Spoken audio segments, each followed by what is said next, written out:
സംസ്ഥാനത്ത് ചൂട് കടുത്തതോടെ വൈദ്യുതി ഉപഭോഗത്തിൽ വൻ വർധന 11.34 കോടി യൂണിറ്റാണ് ഇന്നലത്തെ വൈദ്യുതി ഉപയോഗം.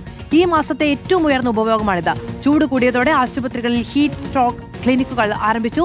ചൂട് മൂലമുണ്ടാകുന്ന ആരോഗ്യ പ്രശ്നങ്ങൾ നേരിടുന്നതാണ് ക്ലിനിക്ക്. ഹീറ്റ് ഹെൽത്ത് ആക്ഷൻ പ്ലാനും ആവിഷ്കരിച്ചു. സാന്ദ്ര സജു വിവരങ്ങളുമായി ചേരുകയാണ്. സാന്ദ്ര, ഓരോ ദിവസം പിന്നിടുമ്പോഴും വീണ്ടും റെക്കോർഡുകൾ തിരുത്തി കുറിക്കപ്പെടുകയാണ്. ചൂടിന്റെ കാര്യത്തിലാണെങ്കിലും വൈദ്യുതി ഉപഭോഗത്തിന്റെ കാര്യത്തിലാണെങ്കിലും ആരോഗ്യ പ്രവർത്തകർ നൽകുന്ന നിർദ്ദേശങ്ങൾ എന്തൊക്കെയാണ്?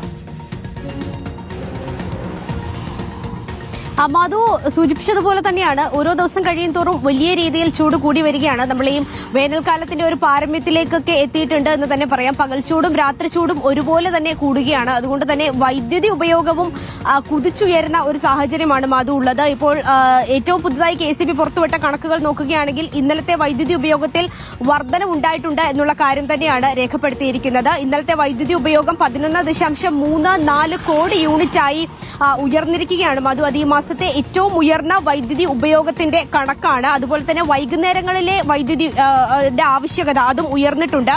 അത് ഇന്നലെ 5947 മെഗാവാട്ടായിട്ടാണ് ഉയർന്നിരിക്കുന്നത്. കഴിഞ്ഞ ദിവസങ്ങളിൽ ഇത് നേരിയ ഒരു രീതിയിലൊന്ന് കുറഞ്ഞിട്ടുണ്ടായിരുന്നു ഈ വൈകുന്നേരത്തെ ആവശ്യകത. കാരണം 5840 മെഗാവാട്ടായിരുന്നു കഴിഞ്ഞ ദിവസം വൈകുന്നേരത്തെ ഈ ഒരു വൈദ്യുതി ആവശ്യകത എന്ന് പറഞ്ഞത്. അപ്പോൾ കഴിഞ്ഞ ദിവസം ഇത്തരത്തിൽ ഒരു കുറവ് വന്നത് വലിയ ആശ്വാസമാണെന്ന് KCB തന്നെ വ്യക്തമാക്കിയിരുന്നതാണ്. അതിന് പിന്നാലെയാണ് ഇന്നലെ വീണ്ടും ഈ കണക്കുകൾ ഉയർന്നിരിക്കുന്നത്. നമ്മൾ തന്നെ കഴിഞ്ഞ ദിവസം കണ്ടതാണ് ഈ വൈകുന്നേരത്തെ വൈദ്യുതി ആവശ്യകത അത് 6000-ന് മുകളിൽ പോയിരുന്നു. സംസ്ഥാനത്തിന്റെ തന്നെ ചരിത്രത്തിൽ ആദ്യമായിട്ടാണ് ഈ 6000-ന് മുകളിൽ ഇത്തരത്തിൽ വൈകുന്നേരത്തെ വൈദ്യുതി ആവശ്യകത അത് ഉയർന്നു വന്നത്. അത് വലിയ വിവരങ്ങൾ നൽകിയത്. സംസ്ഥാനത്ത് ചൂട് കൂടുകയാണ്.